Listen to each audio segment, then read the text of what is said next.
Bonjour à tous, ici c'est Margot. Donc moi je propose des outils simples et ludiques pour vous permettre d'évoluer spirituellement parce que là sur cette chaîne YouTube je me présente avant tout comme tarologue. Et aujourd'hui j'avais envie de vraiment vous emmener dans ce petit voyage à travers les arcanes du tarot du Nicoletta Queccioli. Je vais vraiment vous présenter ma vision des cartes une à une. Donc on va passer vraiment toutes les arcanes. Enfin tous les arcanes, pardon.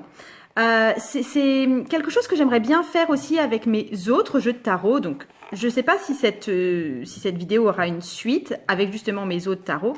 Mais en tout cas, j'aimerais vraiment poursuivre ce travail et pouvoir vous montrer un petit peu, faire un parcours d'arcanes, on va dire, à travers plusieurs de mes jeux de tarot. Donc, ce que vous pouvez faire par rapport à ce que je vais proposer là, par rapport à ce jeu-là, c'est déjà, si vous êtes intéressé par l'univers de Nicoletta Queccioli, ça me semble particulièrement adapté. Donc, simplement, regardez ce que vous pouvez retirer de cet univers-là. Ensuite, si vous avez le même jeu ou si vous avez un jeu de tarot différent, ça peut tout simplement vous aider à prendre du recul sur votre jeu et alimenter votre réflexion sur vos propres lames. Vous pouvez aussi vous en servir tout simplement en prenant exemple sur ce que je vais faire là pour pouvoir faire le même exercice pour vos jeux de tarot à vous. Et ensuite, si jamais vous êtes fait un tirage, soit avec ce jeu de tarot, soit avec un autre jeu de tarot, et que vous êtes un peu en bug sur une des cartes que vous avez tirées, vous pouvez aller à la carte dont je parle, parce que ça va vous aider à approfondir votre compréhension de cette carte. Et puis, alors pour vous dire oui, pour pouvoir retrouver les cartes, si vous êtes juste à la recherche d'une carte en particulier, d'abord je vais montrer tous les arcanes majeurs et ensuite je vais faire les 4 suites dans l'ordre suivant, les bâtons, les coupes, les épées et en tout dernier, les deniers. Donc, vous pouvez retrouver sur ma chaîne aussi une vidéo de unboxing du Nicoletta Queccioli. Et vous avez sans doute pu voir que j'avais un ressenti assez... Je trouvais que ce jeu était finalement assez glauque. C'était une vision très très décalée, très cynique, très froide, etc. Que c'était vraiment une atmosphère particulière, même un peu... Ça fait un peu film d'horreur par moment, je dois bien dire. Et en fin de compte, après avoir un peu cheminé avec ce jeu, j'ai un peu changé d'avis. Pour moi, c'est vraiment un jeu qui va représenter le passage de l'enfance à l'adolescence. Donc c'est vraiment... Par extension, c'est un jeu qui va nous parler de toutes nos grosses transformations dans la vie et le fait de devoir pénétrer un univers auquel on ne connaît rien du tout. Ce qui se passe quand on va se mettre en couple, ce qui se passe quand on va éventuellement se séparer, ce qui se passe quand on va avoir des enfants, ce qui se passe quand on va avoir une idée d'entrepreneuriat ou de changer de travail, ce qui se passe quand on va passer du monde des études au monde du travail, etc. Toutes les grandes transformations de vie, je pense qu'elles peuvent être vraiment très clairement abordées avec ce jeu-là. Par rapport justement au Nicoletta Queccioli, ce que je voulais vous dire avant d'aborder toutes les cartes, c'est que il est possible pour vous maintenant de choisir ce jeu si vous voulez que je vous fasse une lecture de tarot avec ce jeu spécifiquement, parce que en fait je vais vous le mettre en dessous en barre d'infos. Je propose donc des lectures de tarot, mais depuis peu, je vous propose aussi de choisir parmi tous mes jeux de tarot, si jamais il y en a un qui vous intéresse particulièrement et avec lequel vous aimeriez que je vous tire les cartes justement. Donc je propose pas mal de lectures de tarot, notamment des lectures qui concernent un choix à faire, les problèmes amoureux, un tirage que j'ai remis à jour pour les travailleurs de lumière. Et ces temps-ci tout particulièrement, mais c'est pas une lecture, c'est pas quelque chose de payant.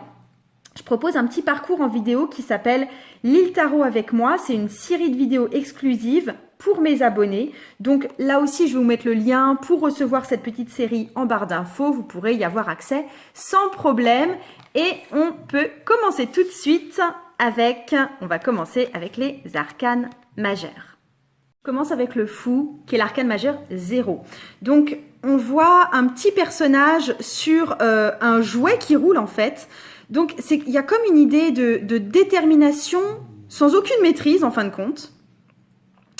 Et en fait, c'est comme si on avance en se donnant l'air sérieux. Il y a une arrogance, je trouve, dans cette carte, avec une impression de faire un peu n'importe quoi, parce que, quoi qu'il en soit, on est quand même sur un jouet qui roule, en fait.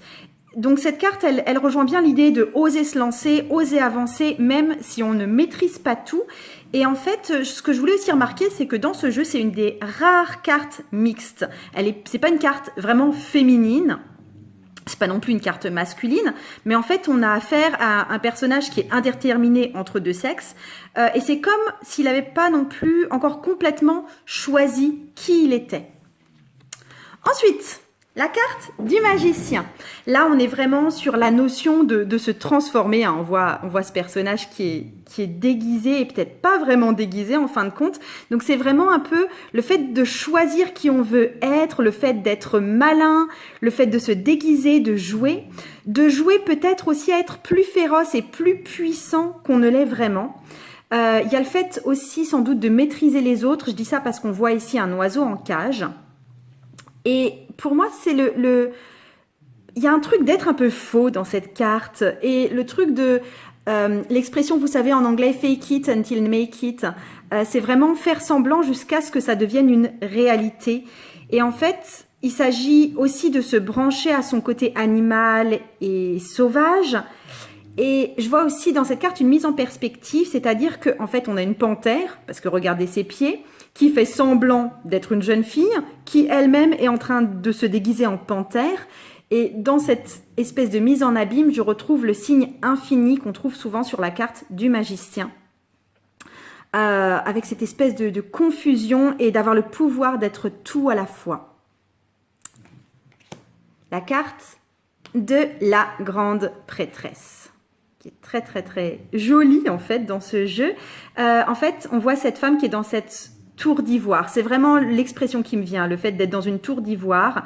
On a une reine blanche ou une reine noire, comme dans le film d'Alice hein, de Tim Burton. On voit le fait d'être couronné, d'être immatériel, d'être peut-être figé aussi.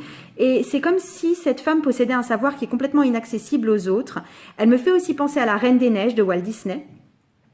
Mais bref, il y a une impression de très en recul, d'être très lointaine, d'être très secrète, d'être aussi stérile. C'est un monde où il n'y a rien qui pousse, il n'y a rien de vert. Elle est dans son monde, elle est inaccessible, elle ne crée rien. C'est une beauté de porcelaine, une beauté fragile. Et il y a une belle connexion aussi au plan supérieur avec là un chakra couronne qui est très nettement évoqué, très, très connecté au plan supérieur justement.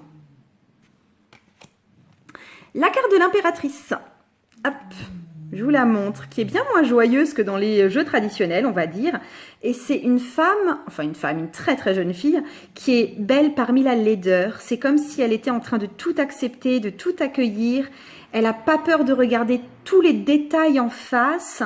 Elle n'a pas peur du tout en général. Elle n'a vraiment pas une expression de peur. Elle a plutôt une expression un peu lasse, un peu de concentration. Et c'est comme si c'était la femme qui allait examiner les projets avant de pouvoir les faire grandir. C'est celle qui aide à faire évoluer du tout petit jusqu'à un peu plus haut. Pour la carte de l'empereur, avec la carte de l'empereur, on est dans la vraie seule personnalité masculine de tout le jeu. Après, on verra d'autres personnages secondaires masculins, mais là, on est dans le seul personnage principal masculin.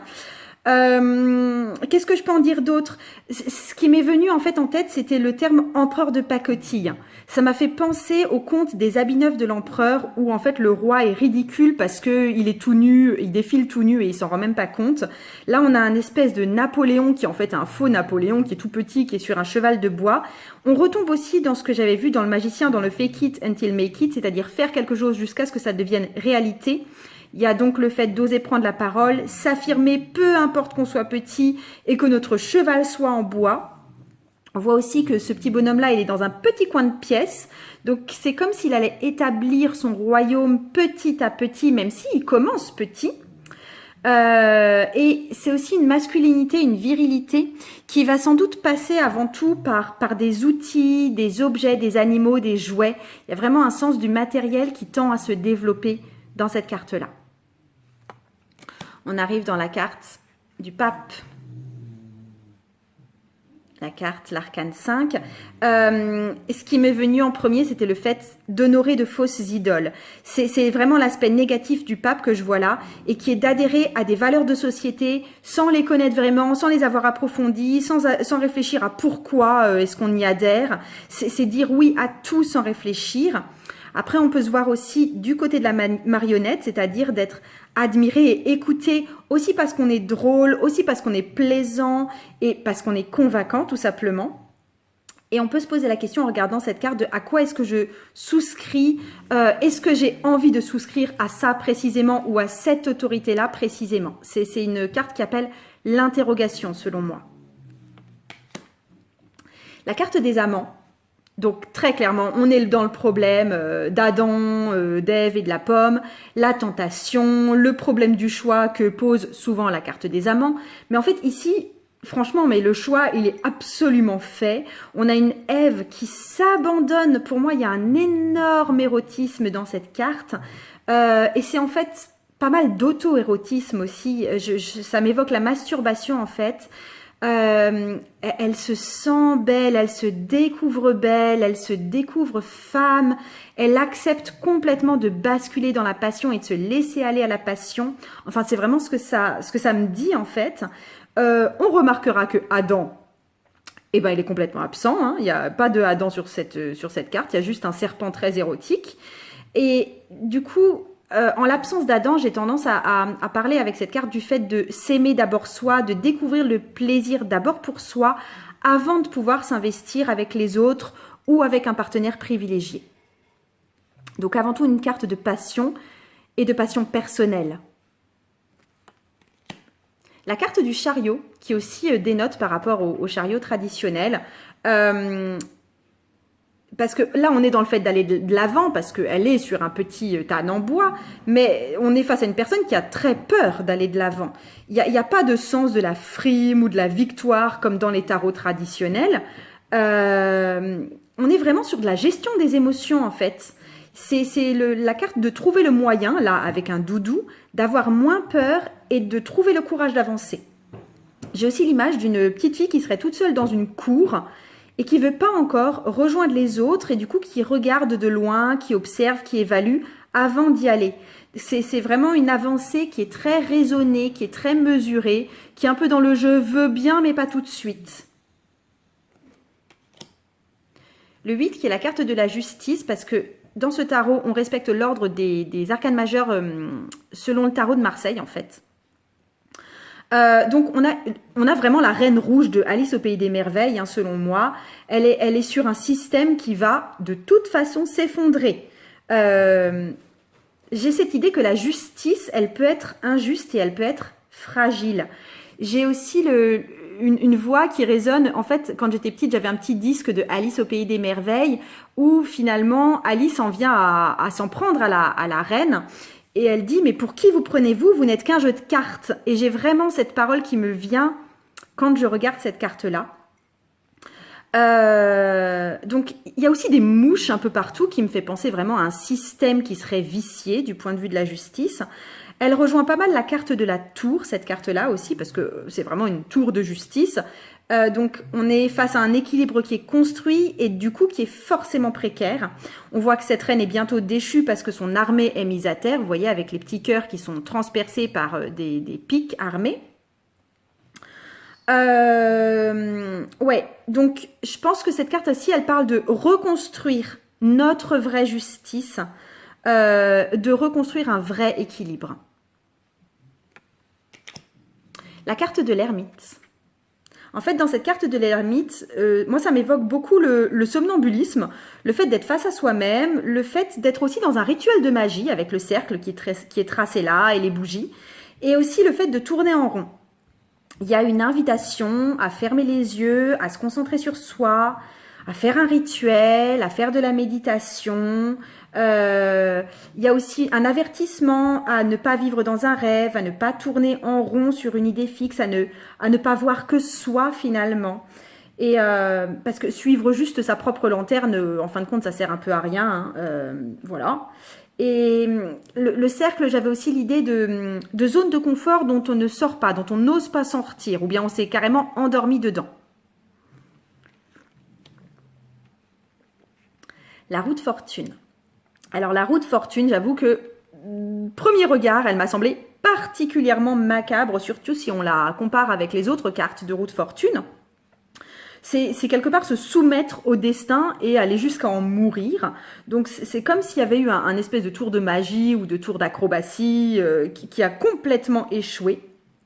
Donc on finit par mourir de s'être laissé aller dans les mains du destin.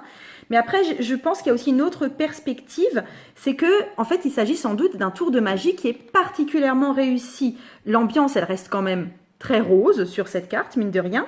Et puis, on peut se dire que cette assistante, qui a servi pour le tour de magie, enfin le tour de tir, elle n'est pas vraiment morte, même si c'est ce qu'on croit. Donc, en fait, on peut croire que le destin, c'est la chose la plus mauvaise ou la plus effrayante, mais en même temps, c'est ce qui peut être le plus formidable ou le plus spectaculaire parce que, comme je l'ai dit, ce tour peut être particulièrement réussi si on part du principe qu'elle n'est pas morte. Il y a aussi le fait de s'offrir à un public et de se laisser aller même si ça fait peur d'être applaudi. On arrive dans la carte de la force qui est vraiment à l'opposé des autres images de la force qu'on peut voir dans les autres jeux de tarot. Parce que dans la force, traditionnellement, quelque part, c'est l'image de faire de son lion une force, de son lion intérieur une force. Et là, cette force-là, elle est visiblement en train de tout dégommer. Ça m'évoque plus Saint-Georges qui va tuer le dragon. J'attire aussi votre attention sur la girafe, parce que pour moi, la girafe, c'est un animal qui semble fragile, qui est très long, très gracile et qui en fait ne l'est pas parce qu'elle a vraiment un poids et une force dingue. Donc c'est vraiment quelque part avoir une image de fragilité mais ne pas du tout être fragile. Donc pour moi cette carte c'est vraiment révéler sa puissance et sa force, c'est oser dire non, c'est être sans pitié sur ce qui nous gêne, c'est vraiment être sans concession. Ensuite, la carte du pendu. Là aussi, on est dans un contre-pied de la tradition parce que, pour une fois, le pendu, il est à l'endroit. Par contre, on a bien cette idée de double regard qu'on retrouve dans le pendu traditionnel. Ça m'évoque beaucoup un livre que j'ai lu qui s'appelle Amour monstre, qui se passe dans un cirque avec des sœurs siamoises et du coup qui ont toujours ce regard double sur le monde. C'est vraiment une histoire de nouvelles perspectives, de sagesse. C'est vraiment accentué par le fait d'être en hauteur. Donc la hauteur ici, elle est matérialisée par le trapèze, par les plumes, par les ailes. Et il y a le fait d'être monstrueuse, mais être en même temps très forte. En fait, on a affaire à quelqu'un qui n'est jamais seul. Souvent, on dit que le pendu, c'est aussi la carte du chaman. Et je trouve qu'on retrouve bien ça là-dedans, c'est-à-dire que c'est un chaman qui fait peur, donc en général par son apparence et par sa puissance, et en même temps le chaman n'est jamais seul puisqu'il est accompagné par des esprits, des animaux totems, etc. Donc là aussi on a cette impression de pas de solitude en fin de compte. La carte de la mort, c'est vraiment Blanche-Neige qui est entourée des 7 nains. C'est l'histoire de mourir pour renaître, et qu'est-ce qu'il nous faut exactement pour renaître. Donc, traditionnellement, j'interprète la carte de la mort comme une interrogation de qu'est-ce qui doit mourir, qu'est-ce qu'on doit laisser partir, sur quoi est-ce qu'on doit lâcher prise, tandis que ici c'est plutôt tu dois entièrement mourir pour renaître. Donc on a aussi la pomme qu'on retrouve dans la carte des amants. La personne d'ailleurs ressemble vraiment à la carte qu'on retrouve dans la carte à la personne qui est dans la carte des amants, mais là cette fois c'est vraiment une histoire d'avoir fait le mauvais choix, c'est vraiment la mauvaise pioche. Et donc pour moi, étant donné que Blanche-Neige va renaître, c'est vraiment une carte de droit à l'erreur. Et aussi, avec les nains, une carte du soutien collectif qu'on peut recevoir, même si on se sent complètement à terre. La tempérance. J'ai été perplexe assez longtemps devant cette carte. Et puis en fin de compte, ce qui m'a débloqué, c'est de remarquer que on mêlait 2 éléments qui sont l'eau et l'air. Donc c'est vraiment une histoire de mélange des éléments comme on peut retrouver ça dans la carte de la tempérance traditionnelle. Il s'agit d'un gros lâcher-prise, on est vraiment dans le monde du rêve, on accepte de partir en découverte. Ça me rappelle aussi le thème du voyage astral, c'est-à-dire se laisser porter complètement par le rêve, par l'intuition, par son monde intérieur, laisser les rêves nous guérir, avoir trouvé la paix. Je ne sais pas si vous connaissiez ce petit manga, ce dessin animé qui passait dans les années 80, mais ça m'a vraiment évoqué Clémentine, l'enfant malade qui partait en rêve dans sa bulle bleue. Il y a aussi une atmosphère un peu à la Miyazaki. Donc, il y a une idée de contes qui peuvent nous guérir, en fait. Contes qui peuvent nous faire aller mieux. Rêves qui peuvent nous faire aller mieux. La carte du diable, je l'ai trouvée érotique, mais fois 1000. Je trouve l'image de King Kong là-dedans, le gros singe avec la petite femme toute fragile et toute blonde. Et cette femme qui pour moi n'est pas vraiment soumise ni endormie, c'est vraiment se plonger à fond dans les délices de la soumission, sexuellement parlant. Je ne vous parle même pas de la langue du diable, mais pour moi, il y a vraiment une histoire de se laisser aller à ses désirs, de se laisser aller à ses vices, de faire semblant d'être victime, en fait, d'en être victime. Et ça nous parle vraiment de voir en face ce à quoi on aspire et ce qu'on n'ose pas forcément dire, comme effectivement les fantasmes sexuels. Mais là, on est bien d'accord qu'on va pas parler exclusivement de fantasmes sexuels. C'est un peu tous les vices qu'on n'ose pas dire, toutes nos ambitions qu'on n'ose pas dire. Et le noir opaque qu'on voit derrière, ça représente pour moi cette difficulté à aller au fond des choses et à regarder nos désirs en face. Pour la carte de la tour, on est, comme je l'avais dit tout à l'heure avec la carte de la justice, dans une construction qui est sans doute très très très précaire et qui est faite pour être détruite. Ça, c'est vraiment une construction d'enfants qui veulent que ça reste en place, qui aimeraient que leur tour de cube ou de capla reste en place. Et on va foutre leurs rêves par terre littéralement au bout d'un moment. C'est complètement obligatoire.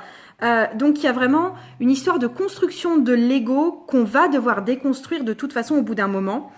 Et on peut aussi envisager cette déconstruction avec une grande joie, comme la joie des enfants qui peuvent détruire leur propre tour de cube ou leur propre tour de capla ou de Lego ou de n'importe quel jouet.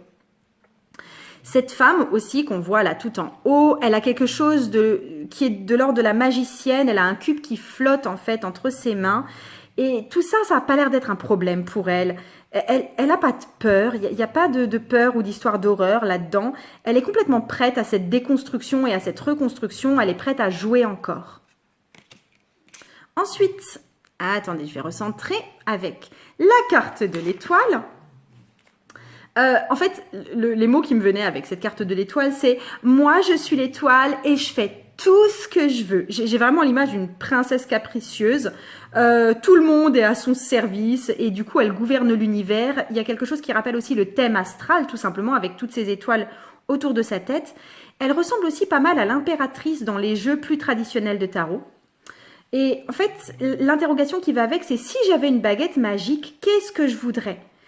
Il y a un peu cette carte de rentrer en contact avec ses souhaits, ses vœux les plus chers et éventuellement pouvoir les confier à une étoile ou pouvoir les matérialiser. La carte de la lune, qui est magnifique. En fait, là, on est vraiment dans l'élément eau, littéralement jusqu'au cou. C'est vraiment le signe du poisson à la lune.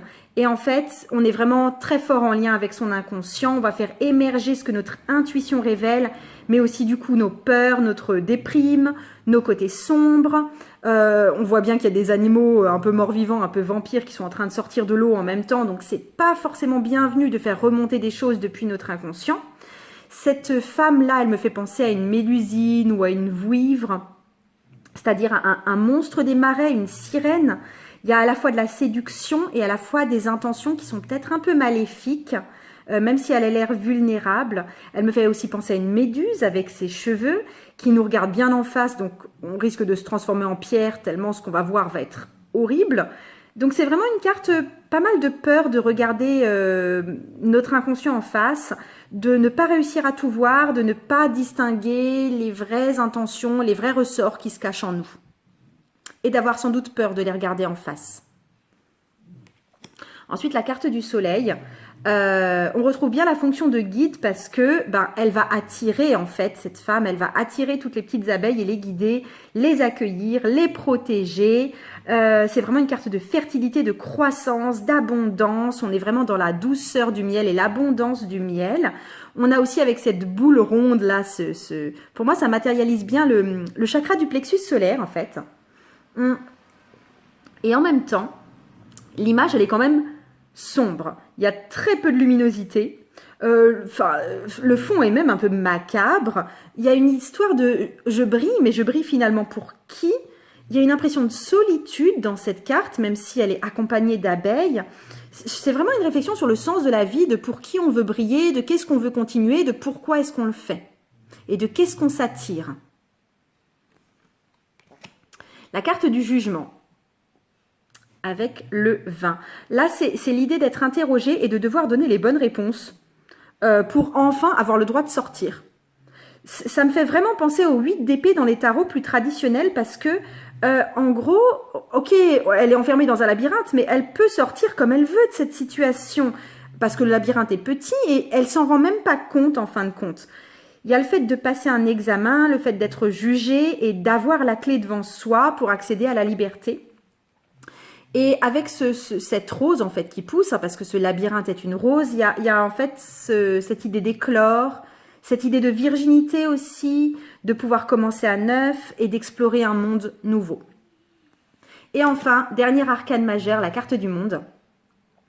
La première fois que je l'ai vue, j'avoue qu'elle m'a fait vraiment froid dans le dos, cette carte, parce que pour moi, c'est l'idée d'avoir construit sa petite bulle parfaite, mais du coup, être complètement isolé du reste du monde et d'être dans quelque chose de vraiment très superficiel, dans un monde dans lequel on serait complètement enfermé finalement. Ça m'a fait penser aussi à la chanson Un monde parfait de Enora. C'est une petite chanson un peu ridicule. Oh, je ne sais pas si vous la connaissez, mais bref. Il y a aussi l'idée d'avoir fait le tour d'une question, d'être arrivé au bout d'une question, de faire le bilan et de se demander si c'est vraiment ce qu'on voulait. Et il y a l'idée de devoir faire un effort pour évoluer, parce que passer à l'histoire suivante, c'est devoir sortir de cette petite bulle enneigée, de ce petit monde parfait pour aller voir plus loin en fait. Et ça va pas être une démarche forcément facile. On arrive ensuite, enfin c'est la première suite que j'ai décidé de vous proposer, c'est la suite des bâtons. Vous voyez qu'avec cet as de bâton, on est dans l'image du paquet tout simplement. Donc pour moi ça représente un petit peu le fait de se saisir de sa passion et de la garder jalousement. C'est comme un doudou qu'on garde contre soi, on ne veut pas trop révéler sa passion au monde, en tout cas pas pour l'instant. Et ça m'évoque vraiment l'idée de peau à peau avec un nouveau-né pour faire connaissance de façon vraiment intime. J'ai aussi une image d'innocence chez cette jeune fille. C'est-à-dire qu'il y a beaucoup de jeunes filles dans ce jeu de cartes qui m'évoquent Lolita, dans le sens où on est encore trop jeune pour avoir accès à une vraie sexualité, mais où on en joue déjà franchement et on joue déjà franchement le jeu de la séduction. Cette jeune fille-là, elle n'est pas dans ce cas-là. Elle est vraiment dans son innocence et elle ne sait pas encore ce qu'implique vraiment cette passion. Elle connaît pas vraiment la contrepartie à payer pour avoir une passion. Donc il y a vraiment juste encore ce truc de garder sa passion pour soi, d'être dans la découverte et d'être dans la curiosité.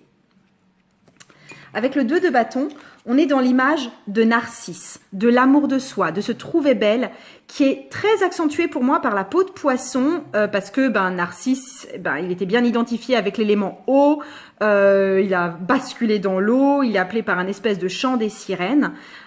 Donc c'est vraiment retrouver ce qu'on aime en soi, c'est vraiment s'accepter pleinement soi-même, et en même temps il y a une idée d'enfermement, de pas de perspective. Ça me rappelle aussi le titre de l'autre côté du miroir, hein, de Alice, la suite de Alice au pays des merveilles, c'est-à-dire de aller voir ce qui se passe au-delà de notre jolie apparence, c'est-à-dire que en fait au-delà de notre apparence extérieure qui peut être très très belle, on peut avoir en fait une queue de murène ou une queue de serpent ou une queue de monstre. Avec le 3 de bâton, on a une femme là qui attend en haut d'un arbre mort. J'ai l'idée qu'elle est en train d'attendre que les fauves ne soient plus là, que le danger soit passé en fait. Et elle profite de ce temps d'attente pour faire quelque chose de beau, pour laisser tomber des fleurs, pour écrire des poèmes. C'est comme si on apprenait à mettre à profit le temps d'attente et le temps pour soi. C'est un acte de création même dans les temps de rien, les temps de doute, les temps de vide. Donc, et puis en fait, il n'y a pas de fauve qui nous attend. Il y a juste un gentil renard qui évoque plutôt le renard du Petit Prince là. Et en fait, même s'il n'y a pas de vrai fauve, on a quand même la volonté de rester un peu isolé avec ce qu'on est en train de construire, de beau, de joli, d'inutile, mais de tellement poétique. Le 4 de bâton m'évoque vraiment beaucoup Vanellope dans les mondes de Ralph de Disney, avec un plaisir de courir complètement enfantin. Et puis en même temps, c'est un monde qui est quand même un peu oppressant. Il n'y a pas vraiment une sensation de sécurité, même si c'est juste des grosses sucettes. Et il y a un sentiment d'ivresse qui est clairement lié au 4 de bâton. Avec le 5 de bâton, on est dans le même personnage en fait, mais qui est pas si désarmé que ça. C'est-à-dire qu'on est en train de tenir tête au dragon, qui ressemble vraiment au dragon de la force. Hein. Il y a énormément de pommes qui tombent dessous la jupe de la fille. Il y a l'idée, du coup, avec toutes ces pommes, de ne plus savoir où donner de la tête. Et le fait que ça tombe dessous ses jupes, ça évoque bien sûr de nouveau cette idée de tentation et de tentation sexuelle. C'est en fait un jeu, ce jeu de cartes, hein. C'est un jeu où il n'est jamais question de faire l'amour avec un homme. Là, on a des démons, on a des dragons, on a soi-même hein, quand il s'agit de masturbation. Mais en fait, ça va parler beaucoup plus de fantasmes, beaucoup plus de désir et de susciter le désir que ça ne va parler de vraies relations. Mais bref, dans cette carte, je trouve vraiment le fait de savoir se défendre avec ses armes à soi. Je trouve pas mal un esprit de 7 de bâton dans les autres jeux traditionnels. Que de 5 de bâton en fait. Et puis aussi peut-être un peu de... Ouais, d'avoir le bagou de pouvoir se défendre, de trouver ses armes à soi. On est dans le 6 de bâton, qui est un survol et qui est le fait d'être complètement à l'abri et complètement sereine parce qu'on est dans cette idée de survol d'une scène qui peut être un peu macabre en dessous, on s'est élevé au-dessus du monde. Donc, c'est pas une sensation de victoire comme dans les jeux de tarot traditionnels, mais en fait, c'est vraiment cette sensation d'avoir pris de la hauteur et de ne plus être dans le brouillard, d'y voir plus clair, d'avoir un horizon dégagé. On est vraiment hors du monde. Donc, notre royaume, c'est quand même un château sur un éléphant et on survole le monde à dos de moustique. Mais il y a une idée d'être bien établie, d'être une vraie reine. Il y a des pas qui ont été faits et qui sont faits pour de bon. Il y a pas de... On va pas retourner en arrière dans notre marasme précédent, en fait. Les pas qui ont été acquis ont été bien acquis. Dans le 7 de bâton, souvent le 7 de bâton, c'est le fait de savoir se défendre, se montrer, défendre son opinion. Et ici, j'ai presque l'impression inverse, qui est le fait de ne pas pouvoir se défendre. Il n'y a pas de caractère érotique à cette fessée comme peut y en avoir vraiment dans d'autres cartes. C'est vraiment un retour à la vulnérabilité de l'enfance, le fait d'être puni, le fait de ne pas pouvoir se défendre. Et c'est sans doute ce qui va provoquer en nous ce désir de grandir et peut-être un peu de se venger. Parce que pour avoir envie de prendre le pouvoir, pour avoir envie de se dresser des fois au-dessus d'autres personnes, il faut peut-être passer par le fait de subir ce pouvoir. Alors, c'est une carte qui est dure, je trouve, et qui est assez loin de ma philosophie de comment est-ce qu'on peut s'élever ensuite. Mais visiblement, c'est aussi de ces punitions qu'on va réussir à s'élever. Le 8 de bâton, pour moi, souvent, dans les autres jeux de tarot, il s'agit d'une action qui est concertée, qui est organisée, il y a un plan en place. Et ici, c'est vraiment être éclairé par toutes les lucioles qu'on a capturées et le fait de pouvoir y aller les yeux fermés parce qu'on a fait ce qu'il fallait faire. Donc, c'est être bien entouré, c'est être sereine même dans le noir, c'est s'organiser pour traverser les temps sombres. Pardon. 9 de bâton. Pour moi, c'est vraiment être tranquille quoi qu'il arrive. Il y a une idée de aucun danger n'est un vrai danger. Je pense pas que la fille est complètement inconsciente du lézard qu'il y a sur le mur, c'est juste que pour elle, c'est pas un vrai danger. Puis en fait, ce lézard, il a l'air beaucoup plus curieux que méchant. Et c'est comme si la peur et l'inquiétude étaient une perte de temps. On vit avec ce qui peut déranger. Et c'est pas très grave. On lâche prise sur ce qui peut nous déranger. Dans les tarots traditionnels, on a un peu l'idée de se surprotéger dans ce 9 de bâton. Mais là, c'est plus une attitude de lâcher prise et d'accepter de vivre avec ces choses gênantes. C'est plus un conseil d'une attitude à adopter. Et enfin, le 10 de bâton, c'est moi, ce qui m'est venu en fait comme phrase, c'est mais t'as vu tout ce bordel qui a arrangé? Parce que c'est comme s'il y avait une surdose. On est complètement dépassé par tout ce gros bazar-là. Il y a une toute petite bonne femme qui sort le scarabée comme on sort le chien. Rien n'est à l'échelle parce que la petite bonne femme, elle est malgré tout beaucoup trop grande par rapport aux petits escaliers et aux petites portes. Donc c'est un monde complètement fou. Il y a vraiment cette impression d'être dépassé par notre univers. Avec le page de bâton, on est dans la seule image, enfin je crois, hein, mais qui contient des collages. Donc on a des photos de fleurs qui ont été collées sur cette peinture. Et pour moi, c'est vraiment un monde de tranquillité, de rêve. On est en contact avec un autre monde, avec autre chose. Et on se laisse vraiment transporter dans cet autre monde. C'est aussi le fait de grandir, de pousser, d'être en croissance et être encore complètement inconsciente qu'on est en train de grandir. Ensuite, le chevalier de bâton. Tagadak, tagadak, tagadak. On a un air super décidé, la petite bonne fan, elle fonce. Alors, peu importe qu'on soit ridicule, hein, parce qu'elle est quand même sur un cochon rose, ce qui compte, c'est d'avancer, même si, effectivement, elle est dans un monde fait de peluches et de sucettes. Là aussi, j'ai l'image de Vanellope qui me vient, parce que c'est en fait la course que fait Vanellope en carte compte, même si c'est dans un jeu rose bonbon. Donc, ça parle aussi de l'importance de gagner cette course. Et la reine de bâton, ça m'évoque beaucoup Marie-Antoinette dans son luxe de brioches et de bonbons et qui méprise peut-être un peu ceux qui n'ont pas autant. Ça m'évoque aussi la sorcière de Hansel et Gretel qui, elle aussi, a un monde de brioches et de bonbons. Et elle est la reine des gâteaux et c'est aussi la dévoreuse d'enfants. Donc, je sais pas, il y a vraiment une atmosphère de fragilité. Et j'ai cette image aussi de Vanellope qui est sans doute devenue reine à la fin du film. Mais c'est vraiment une carte à la fois d'être la dévoreuse et en même temps d'être un peu vulnérable. Et enfin, le roi de bâton. On est vraiment dans la puissance, on est dans le fait de se défendre, de savoir se défendre. On éloigne ceux dont on ne veut pas. Donc on a là en bas un homme qui est l'un des seuls hommes du jeu, hein, qui est complètement agressé et écrasé par le dragon.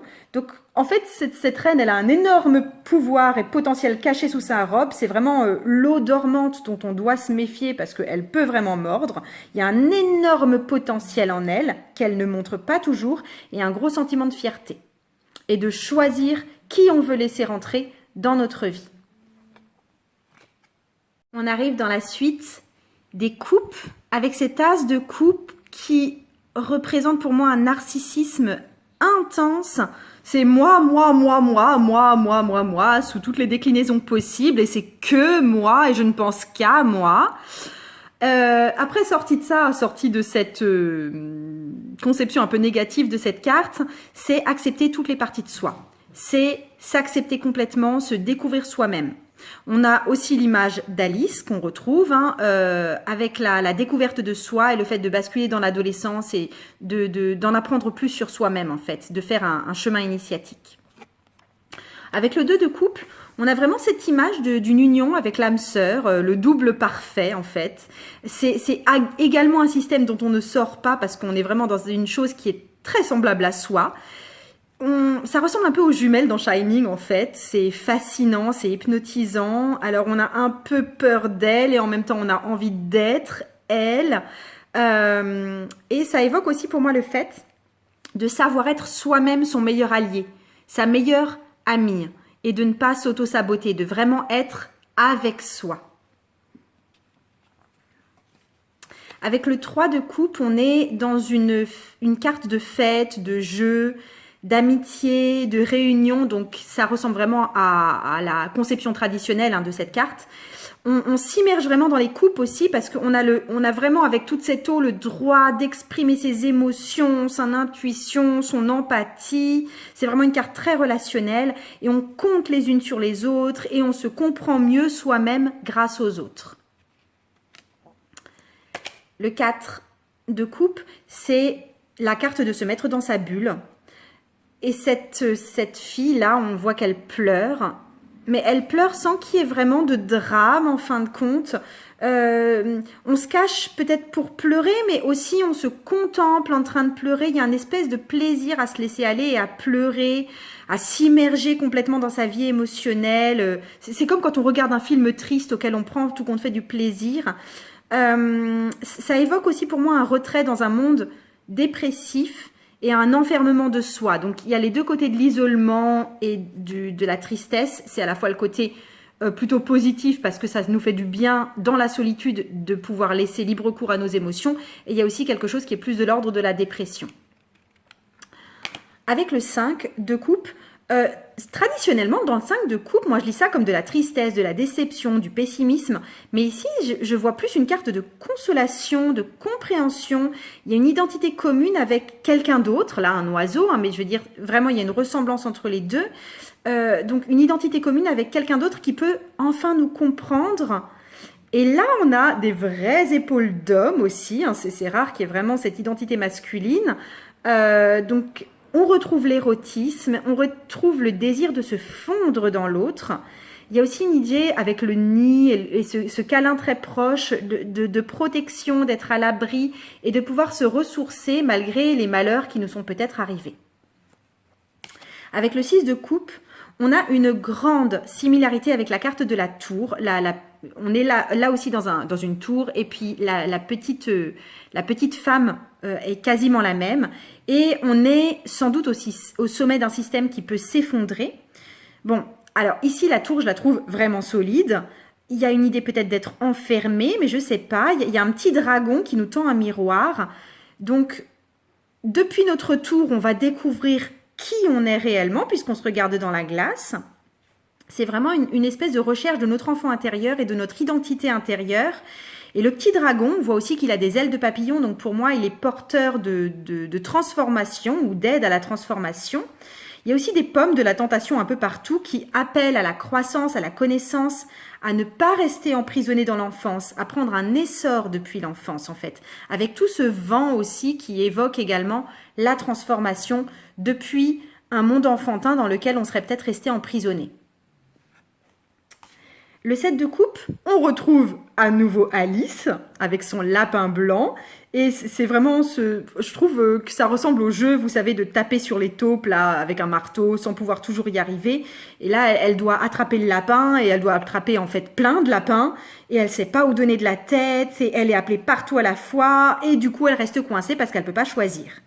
Donc il y a le fait de rester coincé peut-être en enfance ou rester coincé dans le non-choix tellement on a de possibilités. Le 8 de coupe, j'ai une image d'une petite bonne femme qui reste enfermée dans son propre système. Son regard part sur le côté, donc elle est en train d'envisager autre chose. Sans doute quelque chose de plus libre, sans doute une autre voie. Elle a un dialogue avec un oiseau qui lui donne peut-être des conseils. En fait, c'est vraiment la découverte d'une autre perspective, peut-être plus libre, peut-être plus joyeuse, peut-être différente. Elle a envie de décoller comme les oiseaux. D'ailleurs, elle a plus les pieds qui touchent le sol, hein, mais c'est pas encore fait. En fait, le processus en est encore juste au départ et on a l'idée de peut-être accéder à autre chose. Avec le 9 de coupe, c'est l'heure du bain, en fait. Donc, là aussi, il n'y a pas vraiment d'homme. Par contre, l'homme, c'est un pain d'épices. Hein. On est très centré sur soi, même si on fait semblant de partager. Hein, parce que là, on est en train juste de partager avec un pain d'épices. Il y a de la mousse, il y a du miel, c'est un cappuccino. Donc, on a vraiment une idée de confort, de réconfort, de sucré, de temps pour soi. Et vu la tête de la fille, peut-être qu'il y a aussi une idée de tout ça pour ça, d'ennui éventuellement. J'ai un peu ça, une idée d'ennui. Donc pour moi, le miel, ça représente cette idée d'abondance qu'on trouve souvent dans le 9 de coupe. Et puis il y a aussi cette idée, mine de rien, d'être mangé. On est comme un biscuit qu'on trempe. C'est se préparer à passer un niveau où est-ce qu'elle va, enfin je sais pas, peut-être qu'elle va elle-même manger le biscuit. Vraiment, il y a une transformation qui se prépare, aussi avec le fait de se purifier dans un bain. Le 10 de coupe. Alors, le 10 de coupe, ça rejoint pas mal le chevalier de bâton qu'on avait vu tout à l'heure. Alors, les autres chevaliers, ils sont en train on les représente tout le temps en train de chevaucher quelque chose, mais la pose n'est pas similaire, le personnage n'est pas similaire, tandis que là, on a vraiment une équivalence avec le chevalier de bâton qui dans la pose, dans l'attitude, voilà. C'est un éléphant au lieu d'avoir un cochon. Hein. Alors, pour moi, cette image-là, c'est le fait de se fondre dans son élément. Au sens traditionnel, le 10 de coupe, ça représente pas mal l'union familiale, l'épanouissement émotionnel et spirituel. Et ici, on a plus l'idée de s'être enfin trouvé et de pouvoir poursuivre sa route sans peur. C'est-à-dire de quitter le monde des jeux enfantins et on emmène juste son éléphant fétiche. Le page de coupe, on retrouve les poissons du page de coupe traditionnel. Par contre, elle est elle-même l'élément eau avec sa robe qui est eau. Elle est immergée vraiment dans un monde émotionnel. Elle n'a pas de prise de recul possible du tout par rapport à son monde émotionnel. Elle est dans la séduction, mais c'est encore très très innocent. Elle relève sa jupe, mais il n'y a pas de regard provocateur ou de regard érotique là-dessus. Et enfin, je sais pas, c'est vraiment un questionnement, c'est vraiment un état de vulnérabilité où on est vraiment aux prises avec ses propres émotions sans pouvoir vraiment prendre de recul. Et avec le chevalier de coupe, c'est vraiment une idée de cheval de bois qu'on doit dompter. Donc, on a l'idée de dompter son monde émotionnel sans chercher trop à le comprendre. Il y a un certain manque de finesse peut-être. Ou alors, on ne peut pas résister à ses propres émotions, si c'est le cheval qui gagne. Hein. Donc, il y a une histoire aussi de qui est-ce qui est gagnant, la fille ou le cheval. Est-ce que c'est nous, notre côté cérébral, ou est-ce que c'est notre côté émotionnel?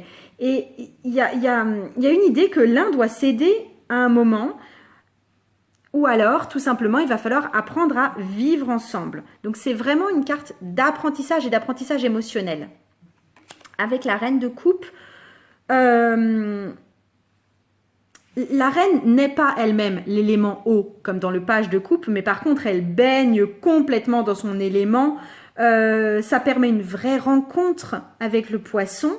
Donc, on est vraiment dans un monde imaginaire, le monde de l'empathie, le monde de la compréhension, le monde spirituel, le monde de l'inconscient collectif. Donc, on n'a pas affaire à une reine protectrice, mais une reine vraiment intuitive, empathique et compréhensive. Et enfin, avec le roi de coupe, on est dans un personnage qui semble embourbé dans son monde créatif et émotionnel. Il s'en sort pas, visiblement. Donc, en fait, je pense qu'en général, l'énergie des rois se prête mal à l'énergie des coupes. On a un monde très masculin, donc celui du roi, avec un monde très féminin qui sont à concilier. Et là, visiblement, c'est pas facile à concilier. Donc, on essaye d'échapper à peut-être, je sais pas, peut-être l'amour d'un homme, puisque là aussi, il y a un homme. Peut-être qu'on échappe au fait de vouloir être le sauveur de tout le monde. On essaye de garder ses émotions pour soi. On a des émotions ou une intuition ou une créativité qui semble être un peu monstrueuse. Enfin, vraiment, il y a une espèce de lutte en soi avec cette carte. La suite des épées. Donc, cet as d'épée, on est dans l'image du cannibalisme. Vous allez voir, on l'a pas encore trop vu, mais que le cannibalisme est très présent dans ce jeu. On l'a un petit peu évoqué avec la reine de bâton, mais sans plus. Mais dans cette carte, j'ai vraiment l'impression qu'on fait mal sans s'en rendre compte ou sans le prendre en compte. Donc, c'est vraiment une idée purement égoïste pour l'instant, cet as d'épée. Donc, on est dans son plaisir à soi, sans partage avec le monde, et on prend une décision, même si elle est cruelle et peut-être même complètement inutile. Le 2 d'épée, c'est pour moi une carte d'un équilibre à trouver. On est dans un paysage urbain, et c'est relativement rare dans ce jeu, les paysages urbains. Il y en a un autre, je crois, avec le 7 d'épée. Et en fait, il y a une direction à prendre et à garder en sachant se concentrer sans se laisser déséquilibrer. Donc, c'est vraiment une carte de devoir garder le focus. Dans la tradition, enfin dans les autres tarots plus traditionnels, on est dans les 2 d'épée, on est souvent face à un choix qui est difficile. Et là, il n'est pas vraiment question de choix, mais de respect de son choix, de respect d'une décision. Et en fait, on ne peut pas du tout se permettre de regarder ailleurs. Donc, on retrouve des fois, là-dedans, le côté un peu aveugle que peuvent avoir des fois le 2 d'épée. Parce qu'on ne peut pas se permettre de détourner le regard de notre direction et de notre décision. Avec le 3 d'épée, c'est vraiment l'image d'avoir reçu un pieu dans le cœur. C'est vraiment une image de trahison, de perte, de grave dommage moral. Alors peut-être que c'est une décision, hein. Peut-être qu'on a été exposé, peut-être qu'on a été offert, peut-être qu'on a été sacrifié contre son gré, peut-être qu'on s'est sacrifié soi-même, on sait pas d'où la décision part. Mais j'ai du mal à me connecter avec cette carte parce que j'ai du mal à y trouver un côté positif. Parce qu'en fait, il semble pas du tout y avoir d'échappatoire et c'est pas du tout un tour de magie comme on le voit dans la roue de fortune en fait, où il y a aussi cette histoire d'avoir une épingle dans le cœur. Je trouve par contre que ça ressemble à une figure christique parce que, et c'est assez rare en fait les images, les symboles religieux dans ce jeu. En tout cas, je crois que c'est le seul que j'ai trouvé. Mais il y a cette idée de se sacrifier pour réparer des torts. Donc peut-être que c'est là qu'il y a le point positif de cette carte qui est de peut-être être dans cette position pour réparer quelque chose, pour racheter quelque chose et pour que les choses en général aillent mieux.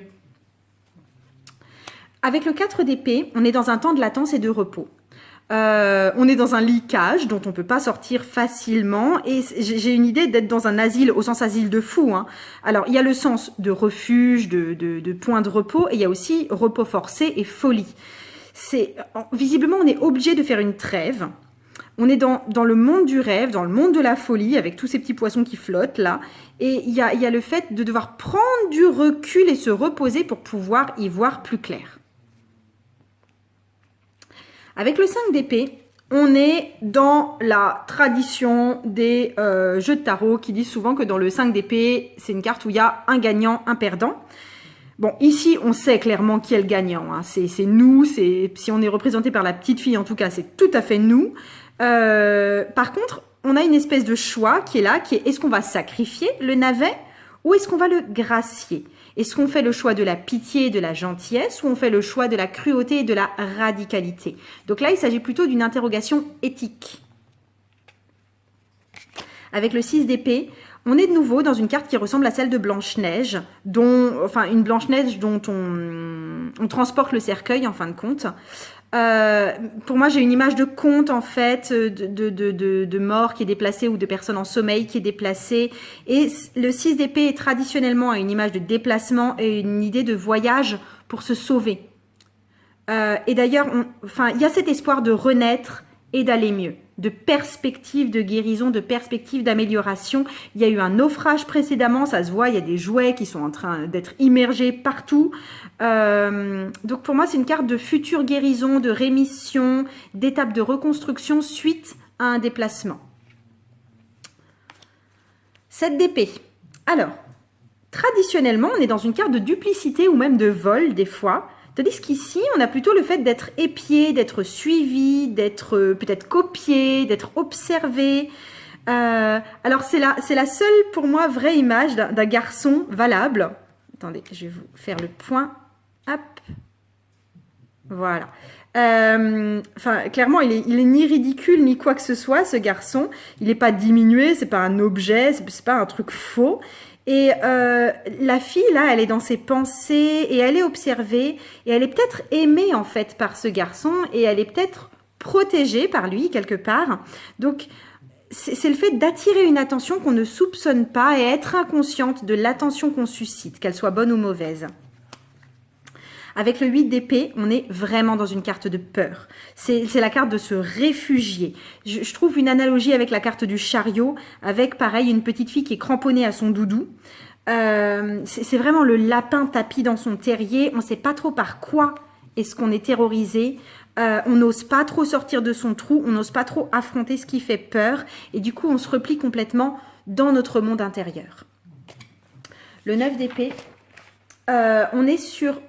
Là, quelque chose de traditionnel dans le sens où on est dans une menace, dans un cauchemar, dans quelque chose qui évoque l'angoisse.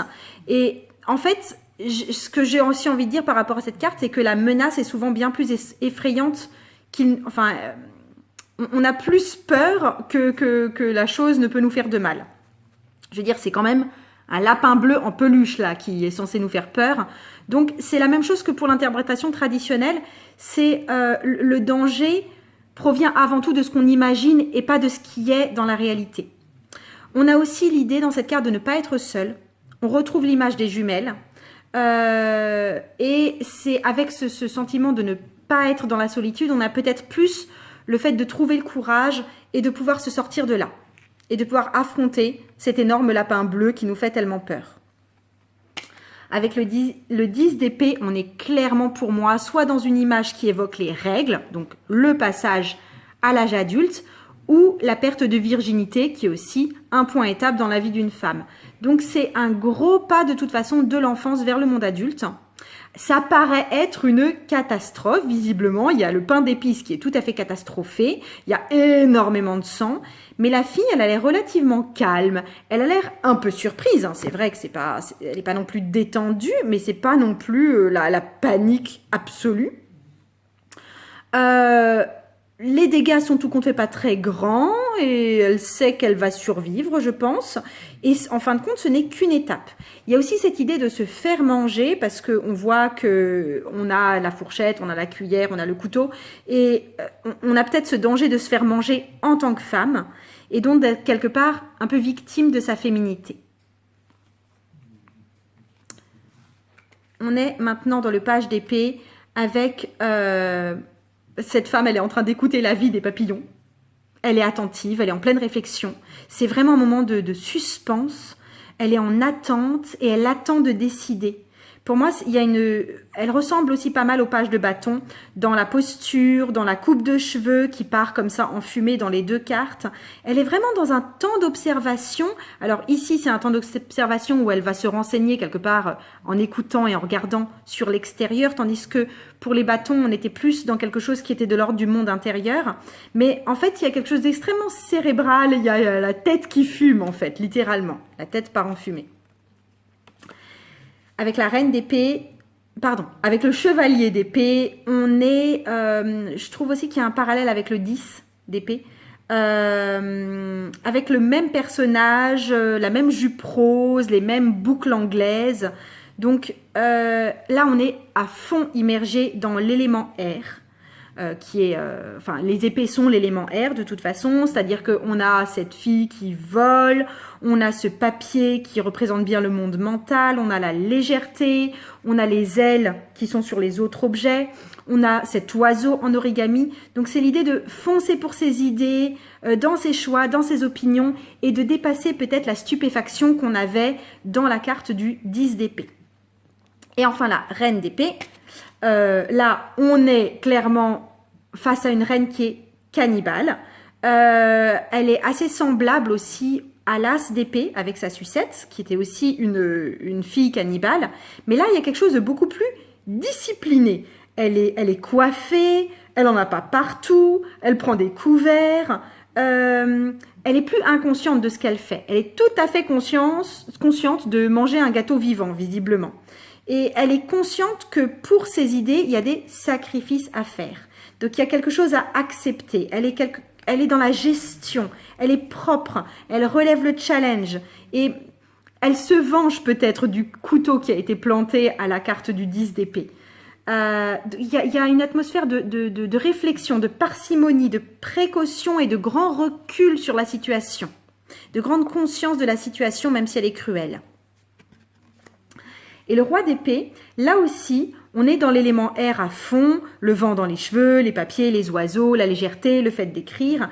Et on est face à une espèce de reine dont le roi serait parti, on le voit en arrière-plan. Et elle lui écrit peut-être, on peut imaginer ça. Elle met peut-être ses idées au clair. Elle est en pleine gestion de ses idées, gestion de son avenir. Elle processe ça par le mental en écrivant. Alors, elle n'est pas fière et droite comme on peut avoir une femme fière et droite dans le roi d'épée, dans la carte du roi d'épée traditionnelle. Elle est plus dans une forme de frénésie, elle est vraiment immergée dans ses pensées, elle parle au monde, elle écrit un livre peut-être.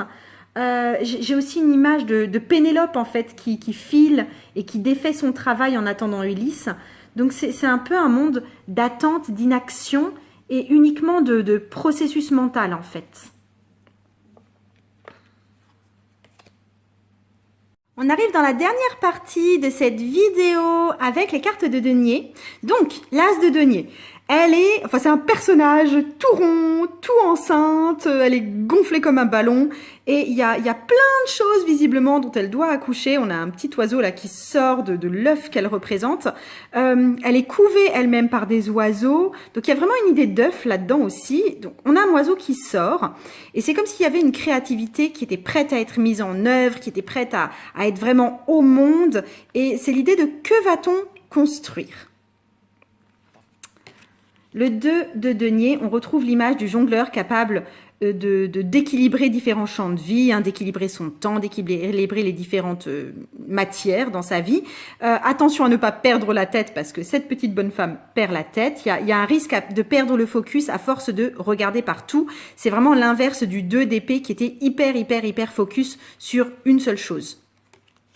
Avec le 3 de denier, on est dans Alice et sa rencontre avec Absolem, la chenille sur un champignon géant. Donc c'est vraiment une discussion, mais est-ce qu'il faut vraiment suivre les conseils de cette chenille ? C'est vraiment une concertation avant de poursuivre sa route. Il y a aussi une forme d'érotisme. On voit que la chenille, elle passe entre les jambes de cette femme qui est nue. L'image, c'est vraiment un décor lugubre, mais c'est aussi le fait d'être assez maligne pour pouvoir s'en sortir. Donc, on reçoit de l'aide, mais on reste très circonspecte. Avec le 4 de denier, on est dans une carte réversible. Il y a seul le personnage qui change. Attendez, je vous montre ça. Ça, c'est l'endroit. Ça, c'est l'envers. Okay. Donc, il y a juste le personnage qui change. La petite reine, elle devient un dé froid et calculateur quand on le regarde à l'envers. Et un dé forcément aussi hasardeux. Donc, c'est vraiment une image de réflexion, de construction, de se mettre à l'abri aussi. Et de réfléchir à comment se mettre à l'abri le plus possible. Avec le 5 de denier, traditionnellement, on est dans une carte de perte et de manque. Là, c'est carrément une carte où elle se fait bouffer le cœur, la fille. Donc, ses cheveux forment des branches nues qui évoquent l'hiver. Et elle accepte en fait de puiser dans ses toutes dernières réserves. C'est vraiment une carte d'épuisement, de découragement, d'impression d'être au bout. Avec le 6 de denier, c'est une femme qui est déguisée en chat et qui a plein de petits rats à sa disposition. Ça ressemble un peu à la carte du magicien parce qu'on a aussi le fait d'être déguisé et d'être féline. Il y a l'idée de faire ses réserves, d'attacher des choses ou des gens à soi en leur donnant des choses et peut-être après d'utiliser les gens ou les choses. Donc traditionnellement, on est plutôt dans une idée de générosité par rapport aux autres, mais là, on est dans une idée peut-être plus de profit ou de réserve, ou de tenir jusqu'à la carte 10, parce que je dis 10 parce qu'on a 10 rats ou 10 souris, là. Avec le 7 de denier, on est dans une carte d'araignée qui attend. Elle est séduisante et elle est monstrueuse à la fois, et elle a tout préparé pour être attirante et pouvoir manger, comme une araignée sur sa toile. Donc, c'est en fait un piège. Et c'est quelque part, elle est dans cette tranquillité du travail qui a été achevée et dans l'attente de récolter les fruits de ce travail. Et avec le 8 de denier, on est plus dans une carte de dressage, d'apprentissage de nouvelles aptitudes. Il y a des tas de petites récompenses partout pour pouvoir évoluer sous forme de fraises. Ouais, c'est vraiment une carte d'acquérir des compétences pour moi. D'apprendre à se connaître l'un l'autre aussi, de faire un numéro, donc enfin de devoir travailler pour un certain numéro, d'être attentif, d'évoluer. Il y a une carte vraiment de travail, d'apprentissage et de rémunération, comme c'est le cas dans les tarots plus traditionnels. Le 9 de denier, il y a une image pour moi de luxe. Il y a un canapé, il y a un joli papier peint, on possède un cygne.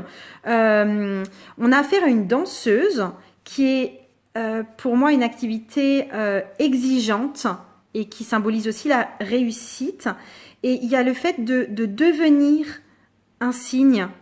Donc là aussi, on se rapproche de la carte du magicien, qui est la carte de se transformer à volonté en ce qu'on aimerait être. Il y a de la grâce, et c'est le fait d'avoir atteint un certain état de grâce, une certaine réussite dans son art, une certaine réussite sociale, une certaine réussite pécuniaire également. Et pourtant, on est face à un personnage qui reste quand même sur le qui-vive. Elle s'est faite toute seule, visiblement. Elle est dans cette fierté de s'être faite toute seule. Mais du coup, elle garde une certaine inquiétude, une certaine vigilance. Presque un petit peu à l'image d'un œuf de bâton, en fait. Avec le 10 de denier, on se donne peut-être le droit de ne plus suivre les règles. On sort du petit jeu, on sort du manège. Ça me fait penser vraiment au chevalier de bâton sur son cochon et au 10 de coupe sur son éléphant. Les poses sont les mêmes. C'est vraiment une carte d'aller de l'avant, de quitter l'enfance, de quitter le monde de l'enfance, d'avoir eu une bonne base, une excellente base. On a été peut-être gâté et du coup, on a appris, on a des ressources et on peut décoller. Pardon. Hop. Avec le page de denier, là aussi, on retrouve la danseuse et les plumes qu'on trouve dans le 9 de denier. Elle est très semblable aux autres pages, hein, qui sont tous les pages sont dans une espèce d'attente avant l'envol. Il y a cette espèce de temps de latence qui est très manifeste en fait dans les pages. Elle a visiblement poussé comme une plante, elle est en train de prendre son essor, elle est en train de grandir. Il y a une grande grâce dans cette carte, elle est prête à polliniser, elle est prête à fleurir et elle lâche prise et elle se laisse faire, elle laisse les papillons remplir ce rôle de fertilisant, de pollinisateur. Ouais. La reine de denier. Là aussi, on est dans une... Pardon, pas la reine, je me trompe à chaque fois. On est dans le chevalier de denier qui est... là aussi, on est dans une carte pas mal érotique qui évoque plus le sadomasochisme en fait. On retrouve le monde d'Alice avec le lapin blanc déjà, avec la chevelure blonde et aussi dans le Hate Me, vous voyez, qui est Mange-moi, qui est sur la petite sucette en forme de cœur. Donc bon, c'est érotique aussi, hein, cette sucette en forme de cœur. Mais on va jusqu'à maltraiter physiquement, maltraiter physiquement, on va jusqu'au bout de son effort. Donc il y a la découverte de la perversion du sexe, la découverte de jeux inconnus, mais il y a vraiment aussi cet aspect très physique du chevalier, d'aller jusqu'au bout de son effort, d'être persévérant et d'aller jusqu'à se maltraiter un peu soi-même. La reine de denier, encore du cannibalisme, hein, on va pas s'arrêter en si bon chemin, mais en fait, moi j'ai l'image d'une reine qui est en train de faire ce qu'il faut. Elle se débrouille pour survivre dans une espèce de jungle là derrière elle et elle est... j'ai pas l'impression qu'elle mange vraiment, c'est plutôt qu'elle laisse fondre. C'est comme si elle n'avait pas très envie de faire ce qu'il faut. C'est comme si elle n'avait pas très envie de grandir. Elle s'interroge sur le sens de ce qu'elle doit faire. Pour moi, elle est vraiment une carte de pas très envie et d'interrogation. Et de où est-ce que je dois aller. Et enfin, dernière carte que j'aborde, c'est le roi de denier avec le thème de l'animal sous les jupes qui revient encore, mais il y a là-dedans une espèce d'arme secrète sous les jupes en fait. Et effectivement, ça fait penser à une image phallique sous les jupes. Il y a du coup chez cette femme un potentiel de force, un potentiel de séduction. Donc ici, on a un taureau. L'élémentaire, c'est le symbole de l'élémentaire en général. Donc, on est dans la persévérance, on est dans le sens des priorités, on est dans le sens de se battre s'il le faut, de construire, de savoir se défendre. C'est vraiment une carte de devenir maître de son propre destin. Donc, j'en ai fini avec ce joli jeu de Nicoletta Cecchioli Tarot. J'espère que ça vous a plu. Je m'arrête là. J'espère que vous avez pu trouver ce dont vous aviez besoin dans cette grande exposition des 78 lames. Et je vous souhaite une excellente journée. Bisous, bisous.